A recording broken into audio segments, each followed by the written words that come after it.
ये सरकार जितना पीओके के बारे में बोली, कोई नहीं बोली। अस्सलाम वालेकुम, नमस्कार। आपका बहुत बहुत शुक्रिया पत्रकार संघ का कि मुझे यहाँ पर बुलाया गया है। मेरे लिए बड़ी फख्र की बात है कि 80 साल से ज़्यादा पुरानी पत्रकार संगम ने मुझे यहाँ पर आने की दावत दी। मैं शुक्रिया अदा करता हूँ। बल्कि आप लोग मई जून से मेरे को इनवाइट कर रहे थे, मगर किसी बिना पर नहीं आ सका। मगर ये बैठ के बोलना मेरे लिए बड़ी तकलीफ देह स्टेज बात है। मैं उम्मीद करता हूँ कि मेरी दाढ़ी की सफेदी को देखकर आप तो नहीं कह रहे हैं कि बैठ कर बोलो। तो मैं हमेशा खड़े रहना चाहता हूँ, लोगों को खड़ा करना चाहता हूँ। और मेरा मानना ये है कि जब तक इंसान खड़े नहीं हुआ उसको उसका हक नहीं मिलता। तो मुझे जो टॉपिक दिया गया कि present political scenario and future of AIMIM, तो इसमें इंट्रोडक्टरी पहले 2-3 पॉइंट्स आपको बोलकर फिर MIM के बारे में बोलता हूँ। आप तो पत्रकार हैं, मुझसे बेहतर जानते हैं कि हमारी संसद में नंबर ऑफ जो फर्स्ट टाइम MPs लोकसभा में है वो 2014 से 260। तो इसका मतलब यह है कि आधे से ज्यादा MPs न्यू कमर्स होते हैं। और बीजेपी ने भी 2024 के चुनाव में अपने करीब 24% सिटिंग MPs को बदल दिया। मगर जो भी जीत के आए वो मोदी के नाम पे था और कुछ नहीं था, ना कुछ पॉलिसी थी, ना उसको पॉजिटिव वोट था। फिर दूसरी बात यह है कि जो हमारी भारत का जो डेमोग्राफी है, एक वास्ट सोशल डेमोग्राफी है। 50% पॉपुलेशन 25 साल से कम उम्र की है। 65 साल की पॉपुलेशन जो है वो 40 साल से कम उम्र की है। ये जो डेमोग्राफिक डिविडेंड पॉपुलेशन का भारत के पास है, विश्व में किसी देश के पास नहीं है। और जब ये विंडो बंद हो जाएगा तो हमको जब अंदाजा होगा, आज तो एक जादूगर दिल्ली में बैठकर मैजिक शो कर रहा है, तो मैजिक शो में कभी वो अपनी टोपी से या अपने जेब से फूल निकालते, कभी ये निकालते, जो भी निकालते। मगर ये जो डेमोग्राफिक डिविडेंड का नुकसान हमको होने वाला है, ये जब बंद हो जाएगा, जब उसका अंदाजा होगा। और जब हमारी डिपेंडेंट्स ज्यादा रहेंगे, हमारी पॉपुलेशन ओल्ड होना शुरू हो जाएगी और उस वक्त बहुत चैलेंजेस पैदा हो जाएंगे, मुश्किलात पैदा हो जाएंगे। तो मेरा मानना यह है कि मौजूदा प्रधानमंत्री, वजीर आजम एक जनरेशन को डिसअपॉइंट नहीं किए, वो 2 जनरेशन को डिसअपॉइंट कर दिए। एक तो मिलेनियल है जिसकी बुनियाद पर वो जीते 2014 और 19 में, और एक जनरेशन Z है तो जिसमें ओल्डेस्ट पॉपुलेशन होगा, ओल्डेस्ट एज होगा 30 साल का। तो ये 2 जनरेशन, मिलेनियल जनरेशन और जनरेशन Z, ये इनको ज्यादा नौकरी मिलना था, अच्छी तालीम, एजुकेशन मिलना था और एक रीजनेबल लेवल का स्टैंडर्ड ऑफ लिविंग मिलना था। ये तीनों चीज में ये जनरेशन को ये फायदा नहीं हुआ। अब आप ये भी देख लीजिए कि 25% भारत का जो यूथ है उनको एजुकेशन कुछ नहीं मिला। 25% ना उनको एम्प्लॉयमेंट मिली, ना ट्रेनिंग मिला। तो ऊपर से इनको एक फ्रस्ट्रेशन है पेपर लीक का। अभी आप देखिए उत्तराखंड में पेपर लीक हुआ। अब क्या उन पे गुजरती होगी, उन बच्चों पे जो गरीब परिवार से आकर क्या क्या तैयारी करते, वो इंस्टीट्यूट पे जाते, यहाँ जाते। फिर मिसगवर्नेंस है। और ये जनरेशन, दोनों जनरेशन क्या देख रहा है? ये देख रहा है कि पेपर लीक देख रहा है, ब्रिजेस टूट रहे हैं वो देख रहा है, फ्लड्स का मिसमैनेजमेंट देख रहा है, भ्रष्टाचार देख रहा है, और सबसे बड़ी चीज है अनरेस्पॉन्सिव गवर्नमेंट है। तो वो ये भी देख रहे हैं कि दौलतमंद हो जा रहा है और इतना वेल्थ इनइक्वालिटी है देश में कि शायद अंग्रेजों के जमाने में इस तरह की वेल्थ इनइक्वालिटी रही होगी। और ये जो दौलतमंद, जिसको अपन अंग्रेजी में मैं कह सकता हूँ कि रिच बॉयज है, ये किसी को टक्कर भी मार सकते और मार कर जान भी ले सकते, उनको बेल भी मिल जाती। और ये जो रिच बॉयज है, जो रेपिस्ट हैं, कन्विक्टेड हैं, मगर उनको बेल दी जाती है संस्कारी के नाम पे। तो कॉमन आदमी को बेल नहीं मिलती और उनको 5-5 साल जेल में रहना पड़ता। तो ये जो सोशल चेंजेस हमारे देश में हो रहे हैं, ये डिफाइन करता है प्रेजेंट डे पॉलिटिक्स को। और मुझे यकीन है कि ये ज्यादा दिन चलने वाला नहीं है, क्योंकि बीजेपी, आरएसएस या संघ परिवार जो है, ये मिलेनियल जनरेशन को, जनरेशन जी को एक काम पे लगा दिए, तुम गौरक्षक बन जाओ और तुम्हारा काम एक ही है कि तुम हर चीज के लिए सबसे बड़ी माइनॉरिटी मुसलमान को ब्लेम करो। एक वक्त आएगा जब ये लोग बूढ़े होंगे, तब उनको ये मालूम होगा कि असल दुश्मन मुसलमान नहीं थे, बल्कि वो लोग थे जिनको हमने सत्ता दी थी। तो और फोर्थ पॉइंट ये है कि मुसलमान यंगेस्ट रिलीजियस कम्युनिटी है देश में, यंगेस्ट रिलीजियस कम्युनिटी है और पोरस भी है, और इनका कोई रिप्रेजेंटेशन हायर एजुकेशन में नहीं है। हायर ड्रॉप आउट रेट्स है, बाज स्टेट्स में तो दलित आदिवासी से ज्यादा उनका ड्रॉप आउट रेट है, जिसमें इस समाज में सैलरीड एम्प्लॉयज बहुत कम है। बहुत से मुसलमान सेल्फ एम्प्लॉयमेंट में है और रेगुलर एम्प्लॉयमेंट इनके पास नहीं है। और ये मैं मानता हूं कि ये जो बीमारी है अभी जो मैं जिसका अभी हाईलाइट किया, ये सक्सेसिव गवर्नमेंट्स पिछले 30 साल से उन्होंने इसके लिए कुछ नहीं किया। इससे हर मैदान में मुस्लिम माइनॉरिटी का रिप्रेजेंटेशन कम हो रहा है। तो मैं यहाँ पर आपको याद दिलाना चाह रहा हूं कि बाबा साहब अम्बेडकर ने कहा था, क्या कहा था कि द की टू अनलॉक, बाबा साहब अम्बेडकर ने कहा था कि political power is the key to unlock social progress for any backward community. ये प्रॉब्लम को कोई गवर्नमेंट एड्रेस करना नहीं चाहती कि सोशल इकोनॉमिक बैकवर्डनेस को मुसलमानों के। और अभी हम क्या देखते हैं कि प्रेजेंट में बीजेपी की सरकारें एक्टिवली पुश कर रही मुसलमानों को बैकवर्डनेस की तरफ, चाहे बुलडोजर के जरिए हो, फॉल्स एनकाउंटर हो, पुलिस एट्रोसिटीज हो, और जो स्कीम्स हैं बैकवर्ड मुस्लिम्स के लिए उसको भी धीरे धीरे खत्म कर रहे हैं। सो ये जो प्रेजेंट पॉलिटिकल सिनेरियो है, इसमें एक मैसिव सोशल चेंज आने वाला है, जो बीजेपी उसको रीड नहीं कर पा रही है, क्योंकि अभी सत्ता में है। अगर आप कोई बीजेपी के मिनिस्टर से पूछे कि सर आज तारीख क्या हो, तारीख भी नहीं बोल सकेगा, इतना उसको अभी हवा में रहते हो लोग। तो बीजेपी इलेक्शन जीत रहा है, और जीती है, मैं उसका इनकार नहीं कर रहा हूं। वो लोग वक्फ के ऊपर एक गलत कानून बनाए, ट्रिपल तलाक पे गलत कानून बनाए, आर्टिकल 370 को मेरी नजर में अनकॉन्स्टिट्यूशनल तरीके से जेएनके में खत्म करे। मगर देश में जो सबसे बड़े दो अहम मसाइल हैं, जो बिगेस्ट चैलेंज भी है, एक डेमोग्राफिक चेंज और दूसरा नेशनल सिक्योरिटी, इसका कोई आंसर नहीं है बीजेपी के पास, डेमोग्राफिक चेंज और नेशनल सिक्योरिटी के बारे में। मगर इस देश में आज भी जनता में एक उम्मीद है, एक तड़प है कि एक स्ट्रॉन्गर अपोजिशन होगा। मगर अपोजिशन पार्टीज भी जिम्मेदार है कि हम लोग मोबिलाइज और कंसोलिडेट नहीं कर सके, ये एक प्रॉब्लम है। तो अभी जो मार्जिनलाइज कम्युनिटीज है उनको हम ऑल्टरनेटिव नहीं दे पा रहे। वो या तो अगेंस्ट में वोट देते या नॉट फॉर एनीथिंग इस नाम पे वोट देते हैं।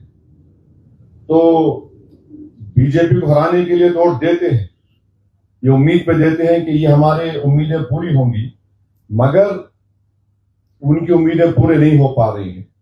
तो मेरा मानना यह है कि मल्टी पार्टी सिस्टम ऐसा होना चाहिए जहां पर इलेक्शंस में वोटर्स को एक वायबल ऑल्टरनेटिव मिले। अगर आप किसी माने थोड़ा ज्यादा बुरा मत मानिए, आप रेस्टोरेंट में अगर एक किस्म का मेन्यू होगा तो आपको, मैंने समझता कि एक किस्म का मेन्यू है, सब किस्म का मेन्यू होना चाहिए, इसलिए कि वो भारत की प्लुरलिज्म को रिफ्लेक्ट करता है। आप किसी बाग में चले गए तो उस बाग में, गार्डन में हवा किस्म के फूल रहते, डिफरेंट मुख्तलिफ रंग के रहते, मुख्तलिफ खुशबू के रहते। तो ये हमारा MIM का गोल क्या है कि प्लूरलिज्म को हमको मजबूत करना चाहिए। हम लोग तो एक्सपैंड कर रहे हैं पार्टी को 2014 से ज्यादा माने ज्यादा गए हैं आंध्र प्रदेश। उस वक्त आंध्र प्रदेश से निकलकर महाराष्ट्र से स्टार्ट हुआ, फिर आज हमारे रिप्रेजेंटेटिव यूपी में है, आंध्रा में है, तेलंगाना में, महाराष्ट्र, बिहार, गुजरात में है। हमारे कैंडिडेट स्टेट इलेक्शन में अच्छा किए। आपके पुराने दोस्त इम्तियाज जलील साहब MP बने। मैं इस बात को मानता हूं कि हम इलेक्शन बहुत हारे, कम जीते, बट हम प्रोग्रेस तो किए। और उसका जिम्मेदारी हमारी है कि इतने लोग हमको वोट डालते, वो एक एविडेंस है कि एक ऑल्टरनेटिव पॉलिटिक्स की जरूरत है। और जनता से जो हमारे को हौसला अफजाई मिलती, उनका सपोर्ट मिलता, वो हमारे लिए बहुत इंपॉर्टेंट है। इसीलिए हम इलेक्शन लड़ते और हमको कोई फर्क नहीं पड़ता। लोग हम पे इल्जाम लगाते कि आप ये टीम है, फलां टीम है, इनके लिए काम कर रहे, उनके लिए नहीं कर रहे। क्योंकि मैं आपको बता रहा हूं कि सीमांचल को मैं जाता हूं, बागडोरा से किशनगंज जाना पड़ता, हैदराबाद से 2 घंटे की फ्लाइट है। और मैं जब पिछले 2015 से बागडोरा को जा रहा हूं, 2015 अगस्त से। आपको एग्जाम्पल बताता हूं कि मेरे को जो एक खुशी नहीं बल्कि बोलते ना कि एक स्पिरिचुअल सेटिस्फैक्शन मिलता जब कभी मैं बागडोरा एयरपोर्ट को पहुंचता हूं। मैं हमेशा 2 लोगों को देख रहा हूं। 2015 में पहली मरतबा आया था बागडोरा, मेरे को नहीं मालूम बागडोरा क्या है, मैं गया। 2015 में वो लोग मेरे को मिलके से हाथ हिलाते, ये ऐसा करते। अब फिर गया मैं एक 5 दिन पहले। मैं 2015 से जब कभी बागडोरा जाता हूं उन लोगों को देखता हूं, तो वो उनको देखकर मुझे इतना इत्मीनान होता है कि चलो कम से कम इनको तो उम्मीद है मेरे पे। हम इलेक्शन वहां पे जीते एक मरतबा, फिर 5 MLA आए, फिर एक अलग कहानी है, उस पर भी आता हूं मैं। फिर मगर ये जो एज अ पॉलिटिशियन हमारे लिए जो क्या बोलना चाहिए, जो जो जो हमारे को एक उम्मीद दिला था, वो 2 लोगों को देख के मेरा उनका नंबर मेरे पास है। वो सर हम आए थे, देखे ना, हाँ मैं देख लिया, लड़ते रहो, इतना ही उनका बोलना, फोन लड़ते रहो। तो ये है। और याद रखिए कि अगर जनता जमहूरियत में, लोकशाही में अपना फेथ लूज करेगी, सोशल प्रोग्रेस पॉसिबल नहीं है, कोई नेशनल सिक्योरिटी फिर पॉसिबल होगी। तो गवर्नमेंट का काम यह है कि मार्जिनलाइज सेक्शन को, उनको आप इंसाफ करना चाहिए। अगर आप ये बता देंगे मार्जिनलाइज कोई चॉइस नहीं है, वॉइस नहीं है, तो फिर ये अनार्की और केओस का सबब बनेगा। इसीलिए बाबा साहेब अम्बेडकर ने दलित समाज पे कहा था कि choose constitutional methods rather than civil disobedience. ये बाबा साहेब अम्बेडकर का बड़ा फेमस उनका स्टेटमेंट है। तो हमने कई पार्टी से अलायंस किया, जो नॉन डोमिनेंट बैकवर्ड क्लासेस हैं, दलित पार्टी के साथ किया, ट्राइबल पार्टीज के साथ किया। बाज जगह पे अलायंस वर्क नहीं किए, बाज जगह अच्छा फायदा हुआ। मगर हम इस प्रिंसिपल पर काम कर रहे हैं कि मार्जिनलाइज कम्युनिटीज को एक प्लेटफॉर्म पे आना चाहिए। और हमारे प्रोग्राम्स, हमारे एम्स, ऑब्जेक्टिव्स वो हैं। हमारा ऑब्जेक्टिव और ड्रीम ये है कि हमारे पास एक जस्ट सोसाइटी हो, स्ट्रॉन्गर इंडिया हो, यूनाइटेड इंडिया हो। ये उस वक्त पॉसिबल है जब सब लोग साथ आएंगे। अब हमारा फ्यूचर क्या है?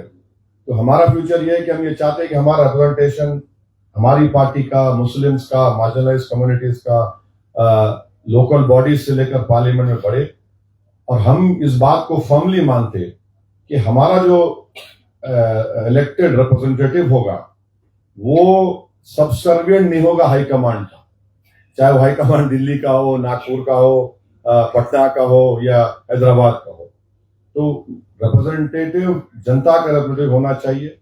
और ये हम इस चीज के सख्त खिलाफ है, सिंबोलिज्म के खिलाफ, कि मुसलमानों को एक बेवकूफ बनाने के लिए कोई इफ्तार की दावत कर दिया, कोई दरगाह पे जाके चादर चढ़ा दिया, ईद के दिन आके आप शीर खुरमा पी लिए और दिखा दिए कि देखो मैं कितना मोहब्बत करता हूँ। खाली ये मोहब्बत नहीं है, सिंबोलिज्म है ये। तो भारत उसी वक्त विश्व गुरु बन सकता है जब 14% मुस्लिम माइनॉरिटी को आप सेकंड क्लास सिटीजन नहीं बनाएंगे। माने आपसे मुराद जो गवर्नमेंट्स है, अगर आप सेकंड क्लास सिटीजन बनाएंगे तो विश्व गुरु कैसे बनेगा? देखिए, प्लेन के जब टेक ऑफ प्लेन करता है तो पूरा प्लेन टेक ऑफ करता है, एक साथ प्लेन टेक ऑफ करता है। अगर आप नहीं करेंगे तो मुश्किल हो जाएगा। तो हमारा सेकंड गोल क्या है कि हम एक्सपेंशन जरूर करेंगे, मगर जो डिस्क्रिमिनेटरी पॉलिटिक्स है उसका हम मुकाबला कर रहे हैं।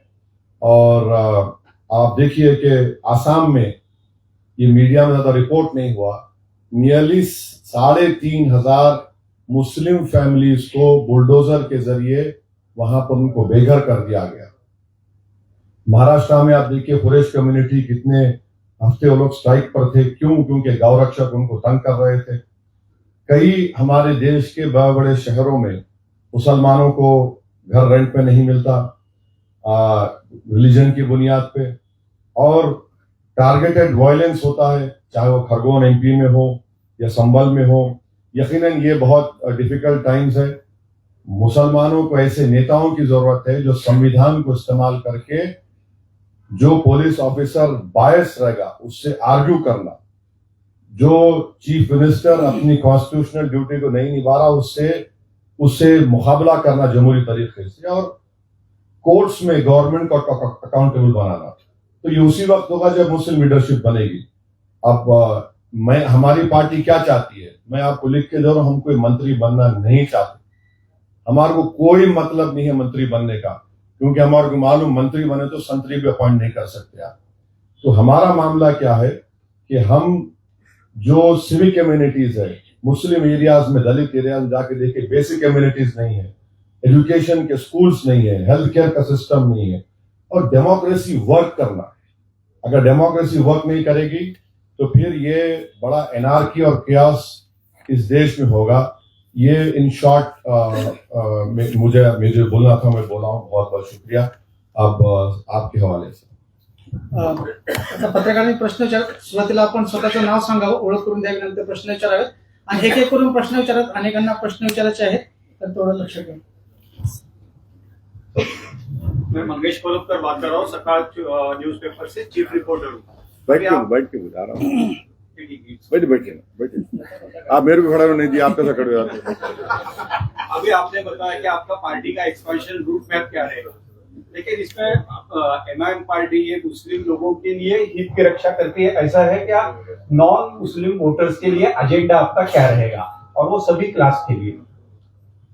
देखिए, कोई भी पॉलिटिकल पार्टी जो रजिस्टर होकर इलेक्शन कमीशन ऑफ इंडिया में, आप ये बोल के रजिस्टर करते हैं कि आप भारत के संविधान पे आपको भरोसा है, तो यकीनन हमारा बोलना यह है कि जो मार्जिनलाइज सेक्शन है और उनकी मार्जिनलाइजेशन का एक एम्पिरिकल डेटा है, चाहे वो लास्ट सेंसस हो, एनएसएसओ के स्टडीज हो, तो हमारा बोलना यह है कि इन मार्जिनलाइज सेक्शंस को हमको ऊपर उठाना है, उनका सोशल प्रोग्रेस होना है। और भारत के संविधान में राइट टू इक्वालिटी जो है, वो इक्वालिटी क्या बात करता है? वो इक्वालिटी सब्सटेंटिव इक्वालिटी की बात करता है। अगर कोई दौलतमंद रहे और आप बोलेंगे इक्वालिटी, तो ऐसा नहीं होता। सब्सटेंटिव इक्वालिटी के लिए हमको कोशिश करना है। वही हमारे जो संविधान बनाने वाले हैं, जिसमें वो सब अम्बेडकर हैं, उस सब्सटेंटिव इक्वालिटी को हासिल करना है। जो हमारे प्रियम्बल में लिखा गया कि लिबर्टी, जस्टिस, फ्रेटर्निटी, इसको हासिल करना है। तो जाहिर है आप एक्सक्लूसिव नहीं हो सकते, आपको इंक्लूसिव रहना पड़ेगा। तो ये हमारा मैसेज है।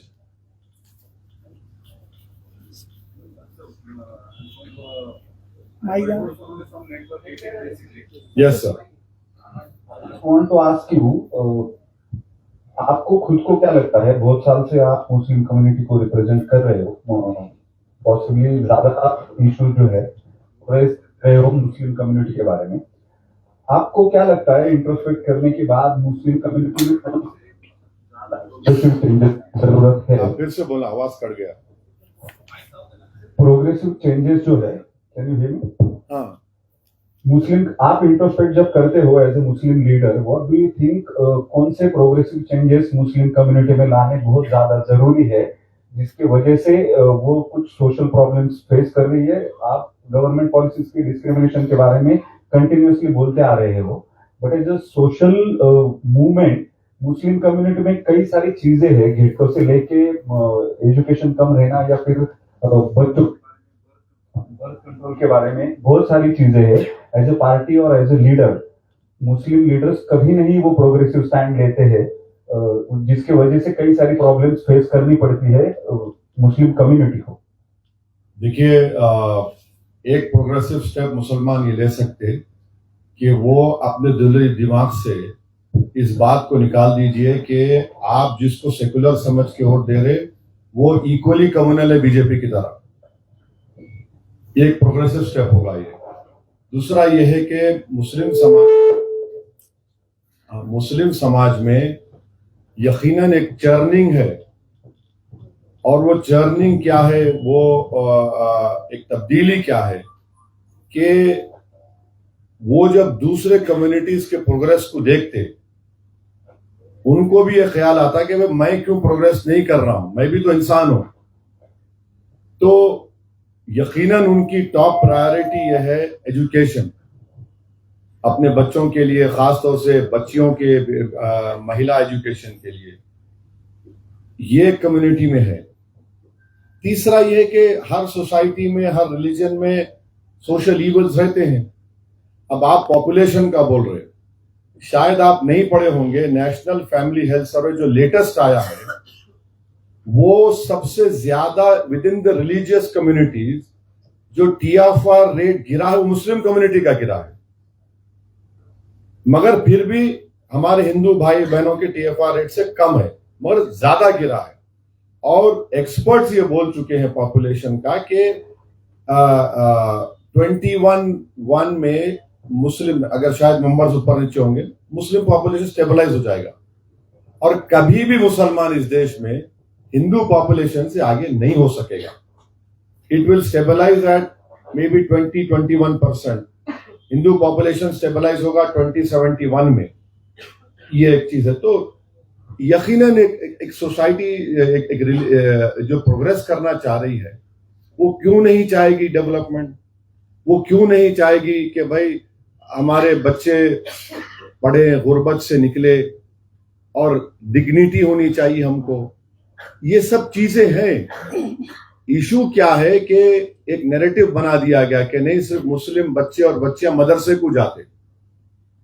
मैं आपको बोल रहा हूं कि आप लोग RT एप्लीकेशन डाल के देख लीजिए कि कितने मुस्लिम इलाकों में गवर्नमेंट के स्कूल्स है as compare to other localities, और उस अगर है तो कितने टीचर्स हैं।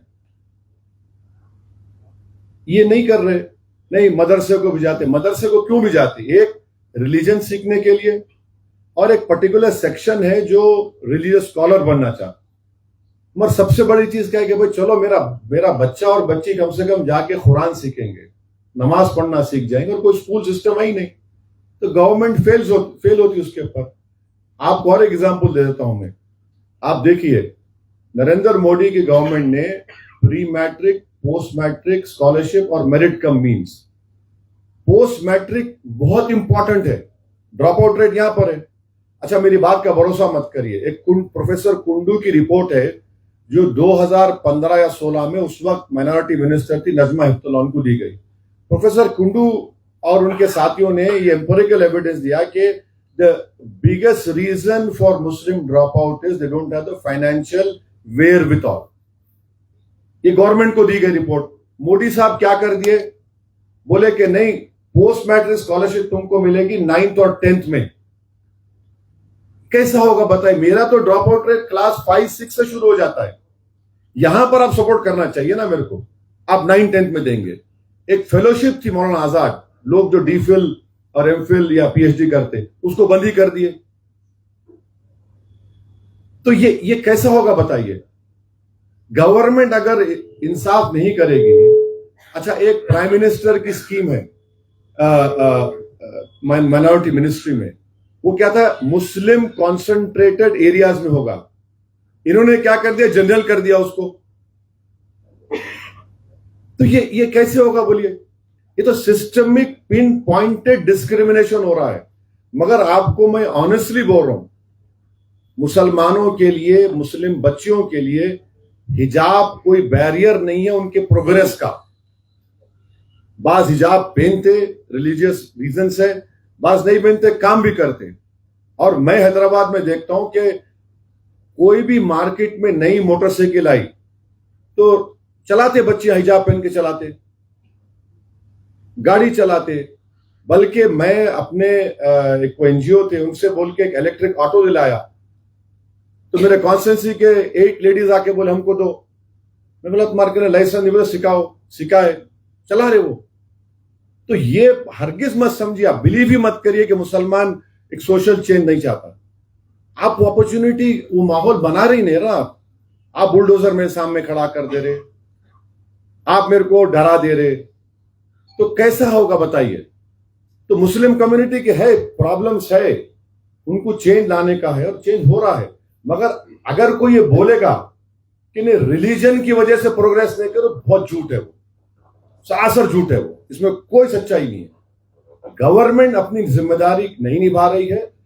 किसी हद तक आप यकीनन मुसलमानों को भी चेंज लाना पड़ेगा, मगर वो ला रहे, उनको लग रहा है कि हम चेंज 2 कदम आगे बढ़ाते, हमारे को आप, हमारा एग्जिस्टेंस को आप क्वेश्चन करना शुरू कर रहे थे। वो एक प्रॉब्लम है। मेरा कहना ये था कि लीडरशिप जो है दूसरा portraying aggressive communalism rather than social political justice frame जो है उसको ले।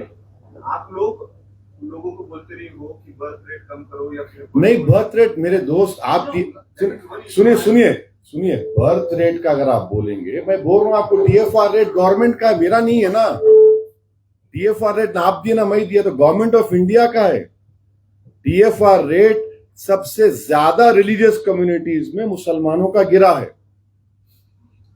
ये क्यों गिरा है? क्योंकि उनको रियलाइजेशन है, उन्होंने डिसाइड कर रहे, उन्होंने अपना चॉइस ले रहे। अब लोग मेरे को बोलते नहीं आपको 6 बच्चे हैं, तो मैं बोलता हूं मोदी के कितने भाई बहन है, अमित शाह के कितने भाई बहन है। तो ये मगर चेंज है। हम लोग बोलते, आज भी मैं बोलता हूं कि ट्रिपल तलाक मत दो अपनी बीवी को। कल का मेरा भाषण सुनिए आप इचल करांची में, मैं उनको बोला कि तुम लोग जो सोसाइटी के ईवल से दूर रहो, शराब से दूर रहो, ड्रग्स से दूर रहो, तुम लोग एक मिसाल बनो। मगर होता क्या कि आपके चैनल को इसमें टीआरपी नहीं आता ना। टीआरपी किस में आता? जिसमें जूस रहता। अब इसमें जूस ही नहीं है, बहुत ड्राई सब्जेक्ट है ये। आप पूछिए, आपका बहुत बहुत शुक्रिया। Sandeep here from PTI, President of India. You talked about spreading party's presence in Maharashtra. What happened exactly that MIM did not appeal voters within Lok Sabha, whereas India Alliance, Congress, and all that, they managed to garner votes from Muslim on the basis of narrative. So the constitution is very in danger on that particular. What exactly happened there? So if you, I have done an in-depth study along with the people who have more knowledge than me after the Aurangabad result had come. And I am of the firm opinion that the Muslims residing in Aurangabad Parliament constituency have definitely voted for Mr. Imtiaz Jalil, but you have some people here and there because of the vested interest.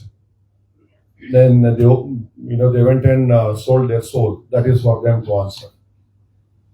But the question that you must ask is, why couldn't the Maharashtra political parties tolerate one Muslim MP? That is a question for the majority community to introspect. Heavens would not have fallen had Imtiaz Jalil won. But everyone ganged up to ensure that a single Muslim MP got elected in 2019 should not be elected. I am telling you with all the responsibility. It is not rhetorical. It's not a rhetorical statement. But every political party wanted Imtiaz Jalil to lose. And I was seeing what was happening. I was constantly telling Imtiaz, this is happening. And Imtiaz being an eternal optimistic person, नहीं असद भाई आप believe मत करिए, नहीं तुम हंसते बहुत अच्छा हो। और इम्तियाज जब हंसते तो समझना उन्होंने फंस रहे अंदर, कुछ हो रहा हो। इम्तियाज हो रहा है यार, तुम देखो हो रहा है। ये प्रॉब्लम है। हम अपनी कोशिश जारी रखेंगे, मगर हमको तकलीफ इस बात की है कि एक एमपी था, सब उसको बिठा दिए। आप बोल रहे कि पार्लियामेंट इलेक्शन में इंडिया अलायंस जीता, असेंबली कैसा हार गए थे मेरे को नहीं मालूम, कैसे हार गए उन लोग। हेलो शब्बीर मुजाहिद, उर्दू टाइम से बोलता हूँ। मेरा एक सवाल ये है कि जब से मोदी सरकार आई है तो उन्होंने सिर्फ मुसलमानों के ही विरुद्ध काम करने का शुरू किया, और जहाँ तक हमारे हिंदुस्तान के जितने भी रियासतें हैं उनके उसमें जो बीजेपी की सरकारें आई है अभी, जिसके अंदर जो है आदित्य यूपी के जो वजीर आला है उन्होंने 2 दिन पहले जो मुसलमानों के खिलाफ स्टेटमेंट दिया और मौलाना कैसर को जो है गिरफ्तार किया है। यहाँ तक कि आसाम के अंदर भी जो है मुसलमानों के ऊपर बुलडोजर चला है। तो ऐसी हालत में जो है एमआईएम के ऊपर क्या जिम्मेदारी होती है? जिम्मेदारी सब पे, आप पे भी है, मेरे पे भी है, सब पे जिम्मेदारी। मैं अकेला कहाँ जिम्मेदार हूँ? तो मगर ये है कि सिर्फ इस मसले में आप बोल के रुक मत जाइए, मैं आपसे एग्री कर रहा हूँ। मगर मैं जो जनरेशन मिलेनियल जनरेशन जी की बात कर रहा हूँ, उनको तो कोई दिखा रहा ही नहीं रहा, उनको तो कोई सपोर्ट ही नहीं कर रहे, और नेशनल सिक्योरिटी पे कोई बात ही नहीं कर रहा। ये इंपॉर्टेंट है। तो ये 2 मसलों के ऊपर हम बात ना करें, इसलिए हर चीज का जिम्मेदार टोपी को खड़ा कर दो, दाढ़ी वाले को खड़ा कर दो, आसान है ना। तो अब पानी यहाँ पर आपके पास फ्लड्स आया, बहुत बुरी तरह फ्लड्स है महाराष्ट्र में। कहीं मैं स्टेटमेंट बढ़ा के बोले नहीं वो मुसलमान जिम्मेदार है उसका भी। अरे पानी का मैं कैसा जिम्मेदार हूं? माने जो नैरेटिव बन गया देश में, हर चीज का जिम्मेदार आप खड़ा कर दो। तो नेशनल सिक्योरिटी के ऊपर ये जनरेशन मिलेनियल जनरेशन और जनरेशन जी के ऊपर ये लोग कुछ नहीं कर रहे, और ये महंगा साबित होगा देखिए इन लोगों के लिए। क्योंकि आप जो मैजिक शो चल रहा है ना, वो अच्छा दिखता आपको। हमारे पब्लिक स्कूल में हैदराबाद में मैजिक शो था, हम लोग बच्चे बैठते थे चड्डी पहन के, तो मैजिक शो था, मुतासर कैसा किया, क्या किया। मगर एक बात, 2 चीजें थी उसमें इंपॉर्टेंट। तो जब मैजिशियन बैठता था वो एक कवर लगा के बैठता था और कोई नहीं बात, वो क्या करता था अंदर नहीं मालूम। फिर हम मैजिक शो देख के खुश होते थे। उसके बाद हमारे मिसेस राजा राव हमारे हेडमिस्ट्रेस से बोले magic show is over, back to class and start doing your maths. तो वैसे होने वाला है, वही देखेंगे इंशाल्लाह, ये होने वाला है। अभी सब लोग खुश है, मैजिशियन है वो, सब लोग को दिख रहा हो गया।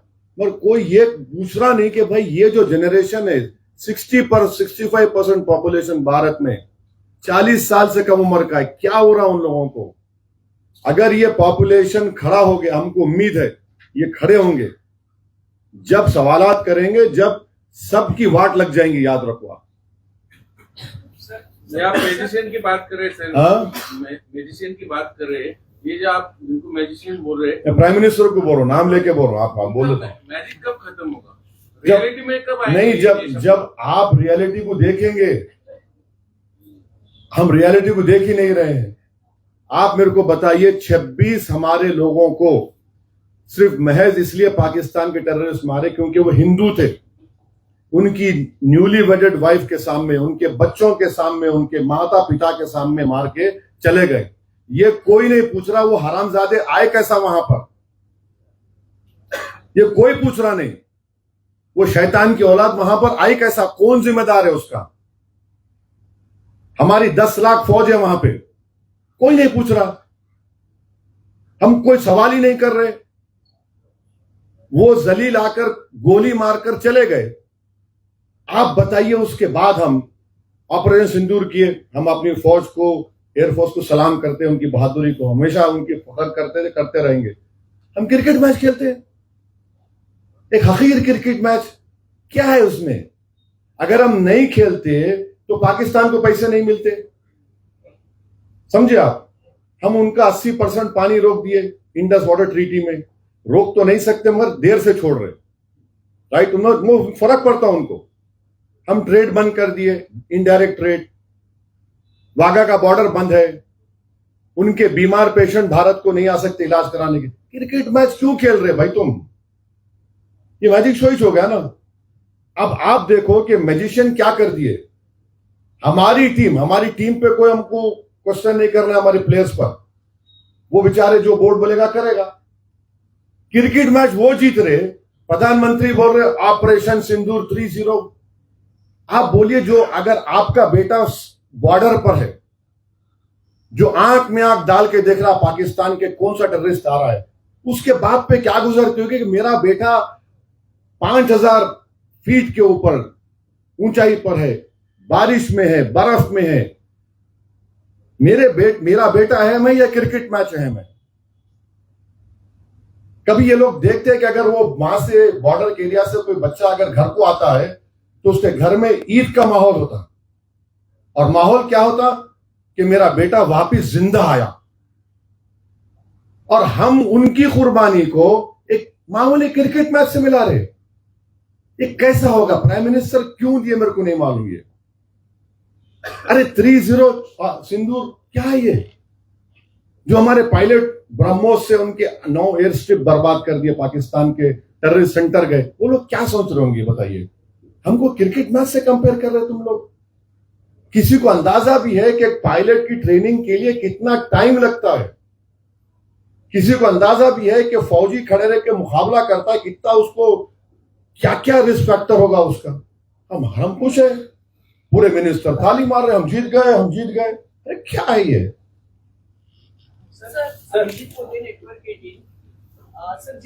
मैडम को बोलने दीजिए please, ladies first.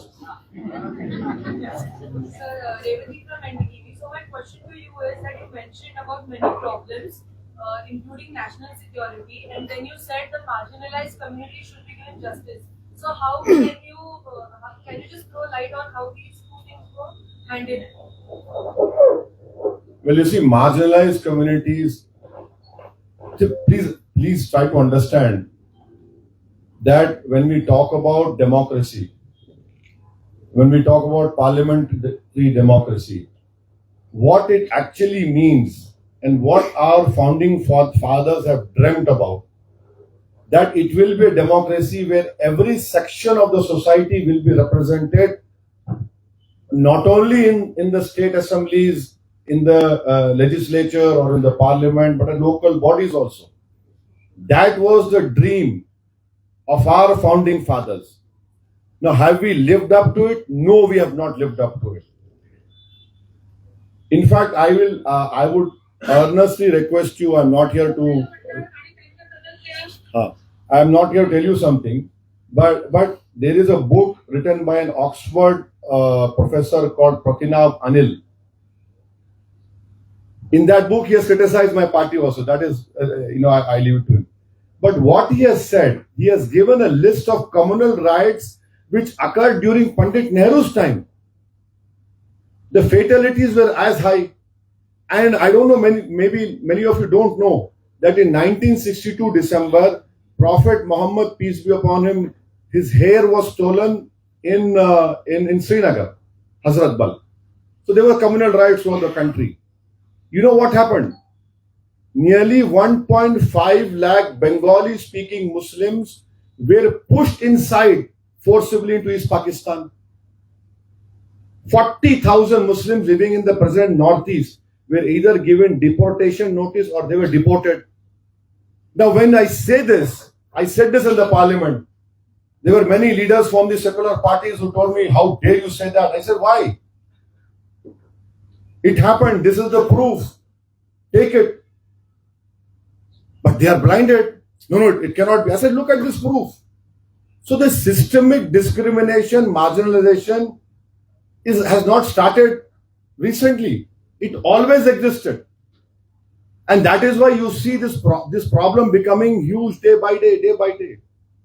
And rightfully, Baba Sahib Ambedkar said when he was asked by a journalist like you that, oh, you have reservation for Dalits in parliament. So Baba Sahib made a famous statement. He said, yes, they are elected on the basis of the seats reserved. But the only work they do is they open their mouth to yawn. So there has to be a change within these marginalized communities that if you want to become masters of your destiny, it is high time that you come together, become a political force, have a political leadership. This 60-70-year-old experiment has failed completely in giving justice to the marginalized communities. Every political party is responsible. They got the mandate, they have failed to deliver it, not failed, but they have deliberately discriminated. They have deliberately discriminated. I tell you why. Because we have manufactured crorpatis. We have manufactured billionaires. Why couldn't we inculcate these, develop these areas? Our banks are only for richer people so that their loans increase and increase. A poor farmer fails to give a loan, or a poor man who buys something, gone is gone. As far as national security is concerned, it is very convenient for BJP to raise this nationalism flag. But what sort of nationalism is this when Pahalgam happens? When in 2019 that bomb incident happened with our brave CRPF soldiers were killed. Question is, why? How did they come over there? What is happening over there? A revolution took place in Bangladesh, 56-inch chest person does not know. A revolution happened in Nepal, we don't know. A revolution happened in Sri Lanka, we come to know afterwards. China has taken over that port in Sri Lanka, we don't know. If you stand at a place in Simanchal, I can show you, we can see Bangladesh from there. With your visible eyes, you are seeing China is constructing an airstrip. Bangladesh was our closest friend after Bhutan. The Chinese are sitting over there. ISI is sitting over there in Bangladesh. 50% tariff is imposed. Ab ki baar, Trump Sarkar, howdy, Modi. Everything has gone. You know, the 50% tariff has destroyed Surat diamond market, ready-made garment industry in Tamil Nadu. Our motor parts exports to USA is 35,000 crores. Half, it has come to half now. Who's responsible for this? Please tell me. But no, it is very easy. Blame this fellow. Blame Topi Wala, Dadi Wala. You do a Dharam Sansad. In your Maharashtra, you have a minister. Listen to what he said. His golden words. His pearls of wisdom according to his sadistic wisdom. What did he say? Where is that? I mean, he said something obnoxious, but he got elected. Bhagwadaris clean Pathanwadi. Bhagwadari Pathanwadi को साफ कर देंगे, चुन चुन के मारेंगे. आप मंत्री बनाते उसको, तो उसको क्या करेंगे आप? आपके गवर्नमेंट की प्रायोरिटीज वही है, पठानवाड़ी को साफ करो, चुन चुन के मारो. अगर मैं वो बात बोल दिया गलती से, आप लोग तो कुछ नहीं पूछेंगे, तू कैसा बोला, तू उसका एजेंट है, तू वहां का एजेंट है, तू इसका है, फुला है, ये है, वो है. कुछ नहीं होगा. मैं कल इचल करांची गया मैडम, मेरे को लव लेटर आ गया 169 BNSS. अरे मैंने क्या है भाई ये? बोले नहीं सर, आप हेट स्पीच नहीं देंगे, आप फुला नहीं करेंगे, आप ये नहीं करेंगे, वो नहीं करेंगे, ऐसा नहीं करेंगे. अरे मतलब ऐसा दिख रहा है कि कभी कभी मेरी बीवी नाराज हो तो सब सवाल आप मेरे से करती है. तू कब से मेरा ससुरा बन गया? नहीं आपको BNSS 169 क्या है ये? मेरे पे है क्रिमिनल केस, मैंने इनकार नहीं, पर कोई हेट स्पीच नहीं है मेरे पे. 5 मर्तबा का MP हूं, 2 मर्तबा का विधायक है. आप क्या उसको क्या बोलेंगे मैडम? तो ये आप लोगों को निकलना है मैजिक शो से। आप लोग मैजिक शो से निकल ही नहीं रहे, आप लोग खुश है। अब उसका क्या करेंगे इलाज आप लोग? मगर एक दिन शो खत्म होगा, जब शो खत्म होगा तो वो बोलते ना, that will hit the ceiling, but it should not be too late. Your take on Sonam Wangchuk in Ladakh, please. Let me answer some. Abhijit, RSS का उस आरएसएस को अभी 100 साल पूरे हो रहे हैं, कैसे देखते हैं उनकी 100 साल की जर्नी को, और आप शुभकामनाएं देंगे उनको? सुन लीजिए, आप लोग जो हंस रहे हैं आपको तकलीफ होगी अब मैं जो बोल रहा हूं सो। ऑर्गेनाइजर मैगजीन ने लिखा था कि हमने जो संविधान बनाया वो हमको नहीं चाहिए, हमको मनुस्मृति चाहिए। अब आप हंसिए। उन्होंने कहा था कि 3 जो रंग है वो अशुभ है। उन्होंने कहा अशुभ है ये, वी डोंट वांट इट। और इस ऑर्गेनाइजेशन को महात्मा गांधी की हत्या के बाद वल्लभ भाई पटेल ने बैन किया और उनको कहा कि तुमको लिख कर देना पड़ेगा तुम्हारा कॉन्स्टिट्यूशन और तुम भारत के संविधान को मानेंगे। शुभकामनाएं देने का सवाल ही नहीं है मेरे भाई। समंदर के 2 किनारे कभी एक नहीं हो सकते और वैसा ही रहेगा। ये आइडियोलॉजी की लड़ाई है। क्या जो देश की आजादी में हिस्सा नहीं लिए? अच्छा, क्विट इंडिया मूवमेंट में श्यामा प्रसाद मुखर्जी मिनिस्टर थे नहीं थे? किसके साथ थे? कौन सीएम था? वो आदमी था जो पाकिस्तान का रेजोल्यूशन मुस्लिम लीग के कॉन्फ्रेंस में मूव किया, उसके साथ श्यामा प्रसाद मुखर्जी थे। क्विट इंडिया मूवमेंट सब छोड़ो बोले, आप बोले नहीं। अब कोई जाकर मुंजी साहब जाकर मुसोलिनी से मिलते हैं तो आरएसएस के लोग बोलते हैं नहीं, ऐसा ही मिल लिए, ऐसा ही मिलता है कोई जाके मुसोलिनी से, बताओ आप। तो ये चीजें हैं, इस पे तो शुभकामनाएं देने का सवाल नहीं है। ये भी मैजिक शो का हिस्सा है। सर, ये इस देश में एक वर्ग हमेशा चाहता है कि पोलराइजेशन हो, उसका फायदा बीजेपी को होता है, आपको थोड़ा बहुत होता है, लेकिन बीच में क्या? अरे मेरे को कहां हो रहा भाई, मेरा एक एमपी हार गया ना।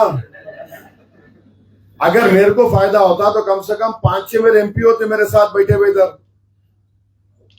मेरा फायदा नहीं हो रहा। सोल्यूशन क्या है इसके ऊपर? सोल्यूशन ये की है कि आप लोग भारत को क्या फायदा हो रहा वो देखिए। अब मेरे पास आईफोन है, राइट? अब मैजिक शो क्या कर रहे? मैजिक शो करने वाले क्या बोल रहे हैं? आईफोन 17 भगवा रंग में आ, देखो ये हमारी कामयाबी है। क्या है यार ये? बताओ, कामयाबी है ये? आईफोन भगवा रंग में आ तो हमने बना दिया। अरे यूएसए में बिक रहा है वो, हर दुनिया बिक रहा है, तो मैजिक शो है देखो हमारी वजह से। हालांकि वो तो परेशान हो जाएगा, वो आईफोन का मालिक बोले ये क्या है, टिनको बोलेगा ये क्या है यार, what is this narrative? You please tell me. IPhone भगवा रंग का है, देखो हमारा वजह से हो गया। अरे तो फिर नौकरी देना भाई मिलेनियल जनरेशन को, जनरेशन जी को दो ना, कुछ तो दो। मगर ये दिखा दे रहे, अब खुश बेचारा हो जाएगा, खुश हो जाएगा, मगर 2 घंटे के बाद रियलाइज करेगा यार मैं तो खरीद ही नहीं सकता, वो तो इतना महंगा फोन है। नीलेश मेरा सवाल है, महाराष्ट्र में जो बाढ़ आई है उसको लेकर के बीजेपी का कहना है कि जो बाढ़ में लोग फंसे हुए उनको हिंदू धर्म और हिंदू संस्था के लोग मदद कर रहे हैं, लेकिन मुस्लिम मस्जिद और संस्था मदद नहीं कर रहे, ऐसा सवाल पूछ रहे हैं। सब बकवास है सर, झूठ बोलते हैं लोग, झूठ की फैक्ट्री है। पंजाब में जाकर देखो, सब मदरसों में काम हो रहा है। शोलापुर में कल इम्तियाज साहब गए, आप नांदेड़ में जाके देखिए, सैयद मोइन हमारे, कोई देख के पूछता है क्या जब मुसीबत आती तो पूछता है क्या कोई मुसलमान है, कोई हिंदू है, कोई नहीं है, कोई नास्तिक है? सब बर्बाद हो गया ना। नांदेड़ में 18 लाख क्रॉप लैंड बर्बाद हो गई, 7 मिलियन क्रॉप लैंड हमारा बर्बाद हो गया, बीड़ में, नांदेड़ में, नगर में। तो ये तो ये तो सबको एक होने की जरूरत है। सवाल ये है कि तुम्हारे 56 इंच का प्राइम मिनिस्टर दिल्ली में बैठा हुआ है, पैसा क्यों नहीं दे रहा भाई? फिर ला लिए तुम मुल्ला जी को बीच में। समझ रहे ना आप मेरी बात को? मैं शुरू से क्या बोल रहा हूं, आप दो ना भाई। आप सरकार आपकी है, यहां आप डबल इंजन है। आप तो डबल इंजन का दिखाओ ताकत। प्रधानमंत्री को बोलो आओ, गृह मंत्री को बोलो आओ, टूर करो, पैसा दो महाराष्ट्र सरकार को ताकि वो किसानों को दे सके। क्या इनको मूव नहीं होते? मैं एक वीडियो देखा है, एक किसान रो रहा पानी को उछाल उछाल के। ये हार्ट ब्रेकिंग सीन्स है। करिए ना आप लोग, ये करते ही नहीं सरकार। योगेश एक मिनट परमिशन दी गई नहीं थी, लेकिन अभी परमिशन दी गई है, लेकिन उसके लिए 12 कंडीशन डाली गई है। अब ऐसा है ना, ये मोहब्बत में कंडीशन नहीं रहना। कोई परेशान है, पीढ़ी से दो यार उसको। आप इलेक्शन से पहले बोले लाड़की बहन हम दे देंगे, बाद में कंडीशन लगा दिए। यही परेशानी है लोगों से।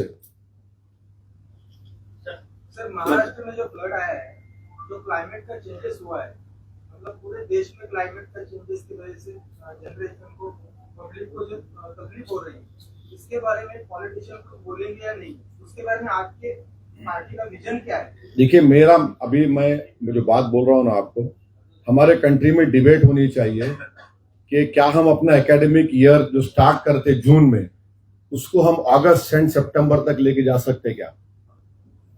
क्योंकि एक तो समर जल्दी खत्म नहीं हो रहा। क्या हम अपने एकेडमिक ईयर को सितंबर से शुरू कर सकते हैं? डिबेट होनी चाहिए। हमारा एकेडमिक ईयर खत्म होता मई में, अप्रैल एंड मई में, उसको क्या हम आगे बढ़ा सकते हैं क्या? ये डिबेट होनी चाहिए। क्योंकि अब ये बारिश की वजह से कई स्कूल्स बंद होते और समर में हीट वेव आता, हम स्कूल को बंद करते। तो ये डिबेट होनी चाहिए और हमको इकोलॉजिकल डिजास्टर अपने हाथ से नहीं करने चाहिए। तो ये सब इंपॉर्टेंट काम है, इस पर सोचना चाहिए। प्रसाद, आपने अभी जिक्र किया अपने नेबरिंग कंट्रीज के बारे में थोड़ा बहुत, तो अभी वहाँ के जो भी हालात है उसको आप कैसे आते हैं, और इंक्लूडिंग चाइना, उसका क्या इम्पैक्ट आपको लग रहा है कि इंडिया में? भाई एक बात बताइए, 80% पाकिस्तान का असला जो है चाइना से आ रहा, और हम लोग कितना, आप ट्रेड डेफिसिट $20 बिलियन उसके ऊपर का है। 100 बिलियन का सामान वहां से आ रहा। अरे भाई क्यों आप 2000 स्क्वायर किलोमीटर पर चीन बैठा हुआ है, 25 पेट्रोलिंग पॉइंट पे हम पेट्रोलिंग नहीं कर सकते। ये सब कहां गया? कोई बात करने को तैयार ही नहीं है, गवर्नमेंट बोलने को तैयार नहीं है। प्रधानमंत्री गए शी जिनपिंग से, पुतिन से, तीनों से एक हाथ में ये है। कैसा लगे? ऐसा क्या यार, 2000 स्क्वायर किलोमीटर मेरा चला गया पूरा। अच्छा, पाकिस्तान का पूरा J-10 जो भी था उनका एयरक्राफ्ट पूरा चीनी है। 2 फ्रंट वॉर होगा कभी, देखना आप, खुदा ना खास्ता। बांग्लादेश में ISI आके बैठ गया, बांग्लादेश में चाइना आके बैठ गया। हमारे हिस्टोरिकल, अच्छा क्या वो मालूम बांग्लादेश का, अभी हम उनको वीजा नहीं दे रहे उनके पेशेंट्स के आने का। अरे क्यों कर रहे हैं साहब? दो ना वीजा उनको, आके उनको इलाज कराने दो अपने कोलकाता में। नेपाल चीन के पास, श्रीलंका पोर्ट चीन के पास। ये हमको परेशानी है, तो हमको बहुत केयरफुल रहने की जरूरत है। और पाकिस्तान तो थ्रेट है अपने लिए, हमेशा थ्रेट रहेगा। आप क्रिकेट खेल लो, हाथ मिला लो, क्या पप्पी ले लो, कुछ भी कर लो, पाकिस्तान बदलने वाला नहीं है। कुत्ते की दुम टेढ़ी की टेढ़ी रहने वाली है। उनको जब कभी मौका मिलेगा वो बदतमीजी करने की कोशिश करेंगे। ये हाल है हमारा। साउथ एशियन कंट्रीज, हम ऑपरेशन सिंदूर में ओपनली भारत के साथ क्यों नहीं आके ठहरे? ओपनली आके ठहरना था, सिवाय भूटान के। और कौन आके ठहरे बाद में? इजराइल और अफगानिस्तान। एक्सट्रीम क्लब में आ गया उसमें अपन। एक जेनोसाइडल रेजिम है, एक तो कंप्लीटली दूसरा रेजिम है। सर हजरत बल दरगाह पे जो सिंबल था अशोक स्तंभ का उसे तोड़ा गया था, तो उसके बारे में आपकी क्या राय है, क्या होना? नहीं, देखिए भाई, प्रधानमंत्री जो है अपनी कॉन्स्टिट्यूंसी में काशी के मंदिर को मनाए, वहां लगाया आप अशोका का एम्बलम। और आपकी इत्तला के लिए गवर्नमेंट ऑफ इंडिया का एक मेमो है, ये कहां पे लग सकता है, गवर्नमेंट ऑफ इंडिया का एक मेमो है, कहां पे लग सकता, कहां पे नहीं लग सकता। तो वहां लगना ही नहीं था, वो गवर्नमेंट ऑफ इंडिया का मेमो है, मेरा तुम्हारा नहीं है। वो आप मेमो जारी कर रहे, उसका उल्लंघन आप कर रहे।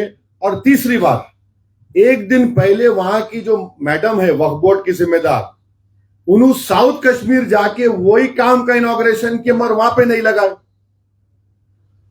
क्यों नहीं लगाए आप गवर्नमेंट ऑफ इंडिया के नेशनल एम्बलम का वायलेशन नहीं कर सकते, क्योंकि वो रूल है, वो उस रूल को फॉलो ही नहीं किए वो। तोड़ना जरूरी था। अरे तोड़ने का, मैं आपको तोड़ना नहीं चाहिए था, लगाना भी नहीं चाहिए था। फिर आप देखिए, ये आप समझिए भारत में उसकी इंपॉर्टेंस क्या है, बहुत बड़ी इंपॉर्टेंस है। उसका रूल का उल्लंघन करे तो उसको तो आप एक्शन लेना था वो ऑफिसर के ऊपर, वो नहीं लेते आप, क्योंकि वो दिखाना है आपको। सबका साथ सबका विकास ये नारा नरेंद्र मोदी हमेशा देते हैं, और ये नारा सिर्फ हिंदुत्व का एजेंडा ही है सर। अरे भाई, ये सबका साथ, सबका विश्वास, सबका विकास कहां हो रहा? एक ही आदमी को एयरपोर्ट पोर्ट मिल गया, एक ही किस्म के लोग करोड़पति अरबपति बन रहे हैं। नारा अच्छा है मगर अमल जीरो है, हो रहा ही नहीं। सबका साथ आप बोलते, मेरे को साथ में रखना नहीं चाहते आप। देख तो लीजिए क्या हो रहा है। आपके पास एक मुस्लिम एमपी नहीं है, आप टिकट भी नहीं देते, मगर आप बड़े बड़े दावे करते। तो ये है। फजल कादिर का मेरा टाइम्स। हाँ, माजी गृह मंत्री पी चिदम्बरम ने कहा है कि 26/11 के अटैक के बाद में कांग्रेस ने अमेरिका के दबाव में आके पाकिस्तान पर अटैक नहीं किया। चिदम्बरम साहब काबिल आदमी है, उनसे पूछ लीजिए। मैं तो कभी होम मिनिस्टर बनूंगा भी नहीं, ना मेरे को नहीं मालूम। मगर एक बात तो है, पाकिस्तान से टेररिस्ट आए थे और मुंबई में उन्होंने कत्लेआम किया, 5 स्टार होटलों में किया, वीटी स्टेशन पर किया। और वीटी स्टेशन में मेरे को आज भी अच्छी तरह याद है कि एक तेलंगाना में निजामाबाद टाउन है, वहां की एक नई दुल्हन थी जिसके हाथों की मेहंदी नहीं उतरी थी, वो जालिम जो दहशतगर्द आए थे वहां से, उनकी गोली का शिकार हो गई। और ये भी आप याद रखिए, अजमल कसब को हमारे बहादुर कांस्टेबल शहीद हो गए, उसको पकड़ा, उसको फांसी दी, और फांसी देने के बाद मुंबई के मुसलमानों ने कहा कि हमारी जमीन में तो इस जालिम को नहीं दफनाना।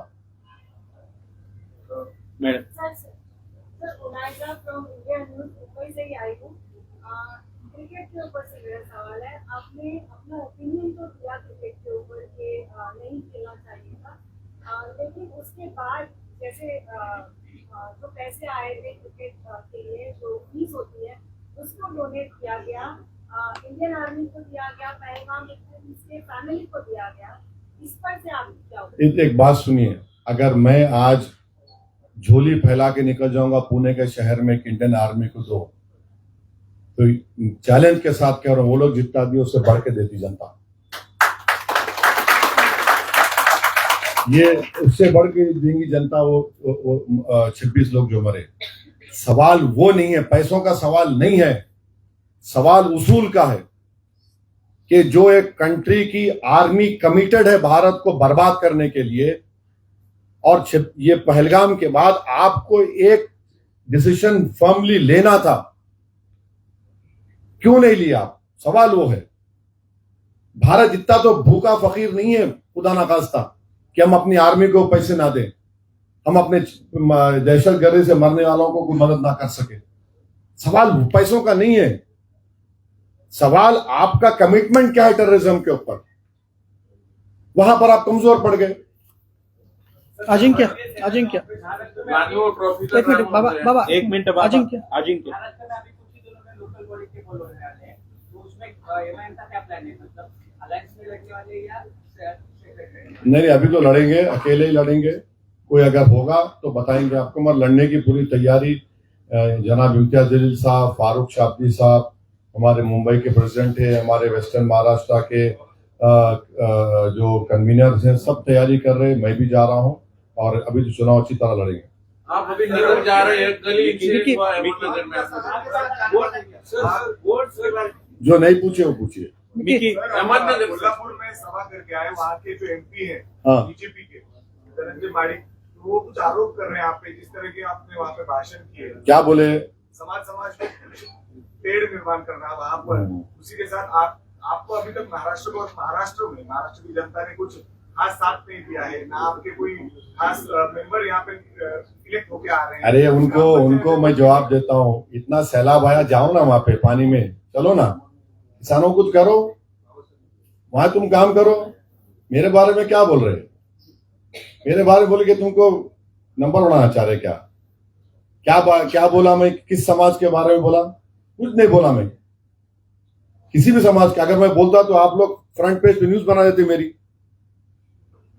पहला तो क्वेश्चन वही होता है, आपने ये बोला था कल चल करांची में पावरलूम इंडस्ट्री का रेट बढ़ गया 1 रुपए से 130 रुपए हो गया।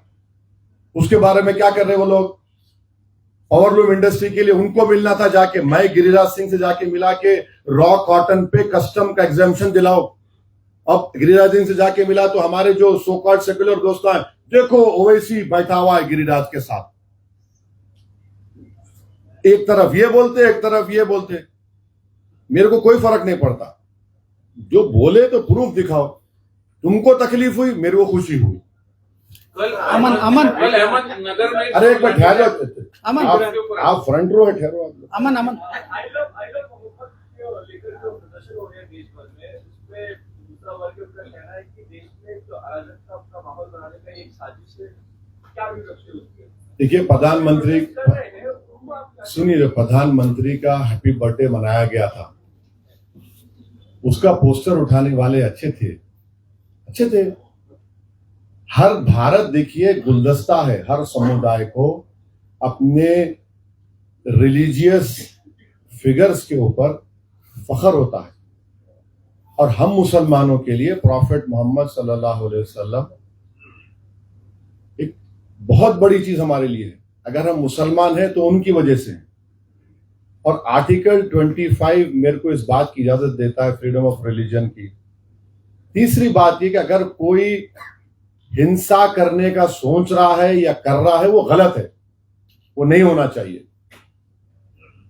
इसमें कोई बुरी बात नहीं है बोलने का। अब कोई बोलेगा मेरा आई लव, अपने धर्म के बड़े आदमी का नाम लेगा, वो बुरी बात नहीं है। भारत एक ऐसा देश है जिसका कोई रिलीजन नहीं है, मगर आरएसएस बीजेपी मानती है उसका एक ही रिलीजन है। संविधान ये बोलता है कि इस देश का कोई रिलीजन नहीं है। हम सब रिलीजन को मानते। जो नहीं मानता किसी खुदा भगवान को, तो हम उसको भी सेलिब्रेट करते। विक्रम कल अहमदनगर में जो हुआ, अरे वो इम्तियाज जल्दी वही पूछो तो बोलेंगे। आप बाजू बैठिए, बोल दो भाई जरा। बारिश पर हम लोग बैठे। मैं आपसे की सरकार अगर भारत में होती और आप अगर प्रधानमंत्री होते तो पाकिस्तान के साथ आप क्या शुरू करते? मेरे भाई, ये ख्वाबा देखने का मेरे को शौक नहीं है। मेरे ख्वाब देखने का शौक नहीं है।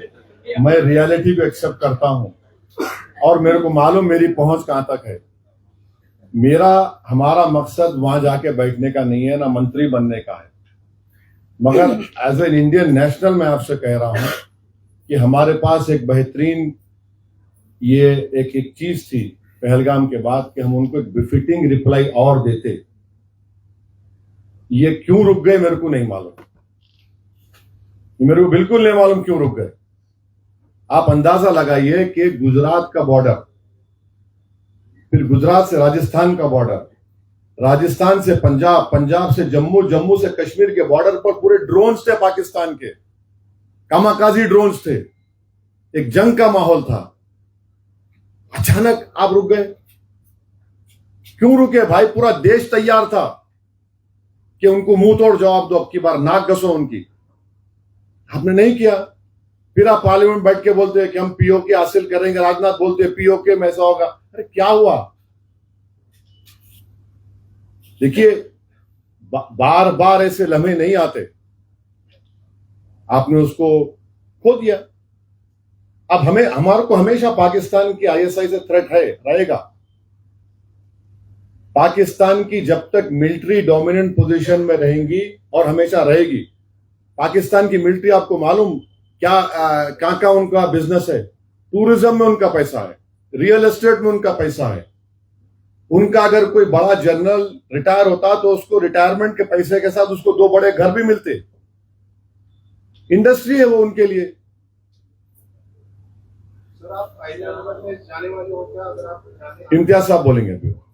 नहीं, मेरे को नहीं मालूम, यहां से उठ के जाना नहीं जाना। इम्तियाज साहब को बोलो, आप क्या हुआ?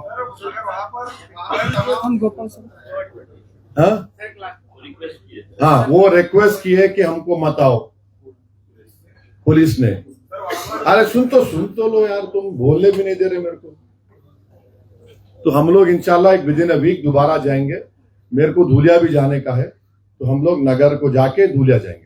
शेवटचा प्रश्न आपण घेतोय आता. सर, हाँ बोलिए भाई। पैलेस्टीन से लेकर मेरा एक सवाल है। सभा करेंगे कि नहीं करेंगे? हाँ, कहाँ पे? नगर में। हाँ, आप आके बोले ना।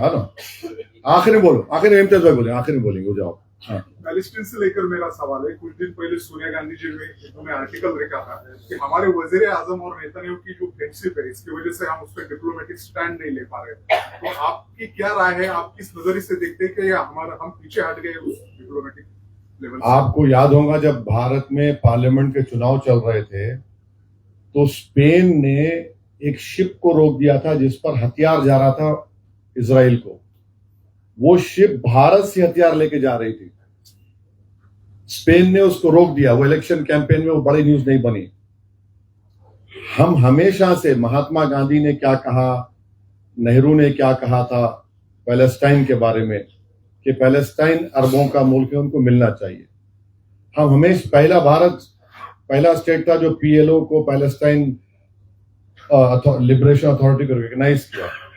मेरा बचपना था, मेरे को याद है कि दिल्ली में नाम समिट हुआ था। यासिर अरफात और इंदिरा गांधी एक दूसरे को भाई बहन बोले। फिडेल कास्ट्रो आया था। तो हमारा एक हमेशा उनके साथ रहा है। मगर इस सरकार ने ग्लोबल साउथ को बिल्कुल छोड़ दिया। इतना खामोशी है। जेनोसाइड जो हो रहा है पैलेस्टीनियंस का वहां पर, यह सरकार कुछ बोलती नहीं है। और इनको लगता है कि नहीं, कुछ आइडियोलॉजिकली जायनिज्म से इनका कुछ कनेक्शन है।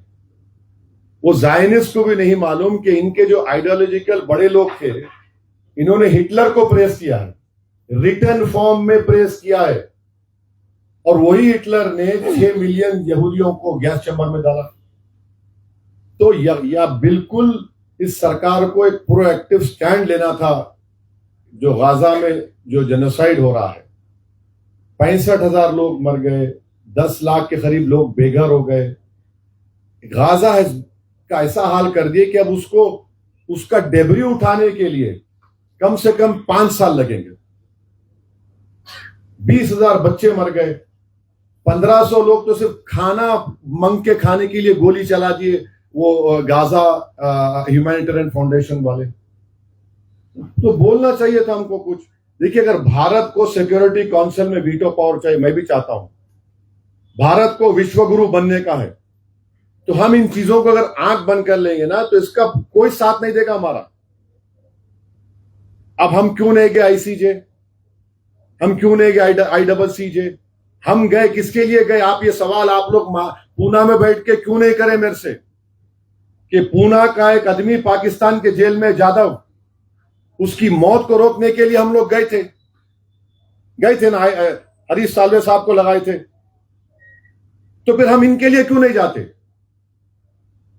ये उनको सोचना चाहिए था, जो बिल्कुल खामोश बैठे हुए, सन्नाटा है एकदम। मगर इट विल कम टू हाउंट अस। जो फॉरेन कंट्रीज है, वो लोग तो सब, जो ब्रिक्स कंट्रीज है, वो लोग तो कंडेम कर रहे, आउटराइट कंडेम कर रहे। हम ब्रिक्स का रेजोल्यूशन में सपोर्ट करते, यूनाइटेड नेशन में हम खामोश बैठते, न्यूट्रल स्टैंड लेते, ये गलत है।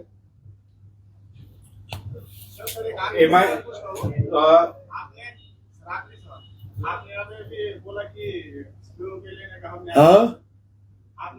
बोला कि लेने का हमने अच्छा मौका खो दिया, तो आपको वास्तव में ऐसा लगता है कि यहाँ बोलने की आसान है?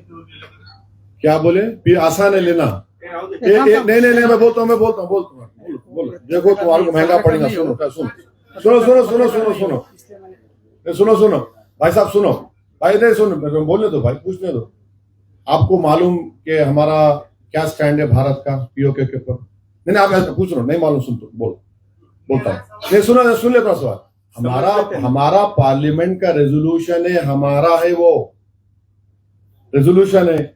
हम सीट रखते हैं उनके लिए JNK असेंबली में, लेना तो पड़ेगा ना। जो मेरा हम कैसा छोड़ेंगे? अगर मेरे माँ बाप की शादी के जहेज में कोई चीज नहीं आई तो मैं बोलूंगा ठीक है, हो गया, ये तो वो मामला नहीं, तो मेरी जमीन है, ये मेरा हिस्सा है, बराबर लेना है और लेके रहेंगे इंशाअल्लाह ताला। मगर ये सरकार क्या कर रही है? ये सरकार बोली, देखो राजनाथ सिंह का स्टेटमेंट देखो आप, पीओके खुद हमारे साथ आ जाएगा। है कैसा आ जाएगा? एक स्टेटमेंट है वो। देखो वहां यकीनन वहां के लोगों में एंगर है, प्रोटेस्ट हो रहा है, वो भी परेशान है। ये सब चीजें लेना हमारा है, वो बिल्कुल लेना है और लेना चाहिए सरकार को। ये सरकार जितना पीओके के बारे में बोली, कोई नहीं बोली। आप लो ना भाई, आप क्यों नहीं लेते? लेना चाहिए।